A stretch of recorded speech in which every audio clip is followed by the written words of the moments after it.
Когато имаш само боровинки и бишкоти, си измисляш тирамису.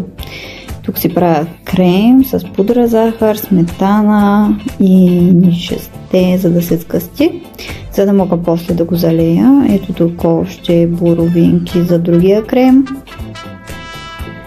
Слагам маскарпоне, сметана също течна и пудра захар отново. Разбърквам с миксера крема. В тавичка съм си наредила бишкотите и слагам половината от крема, който е с маскарпоне. След това нареждам още един ред бишкоти.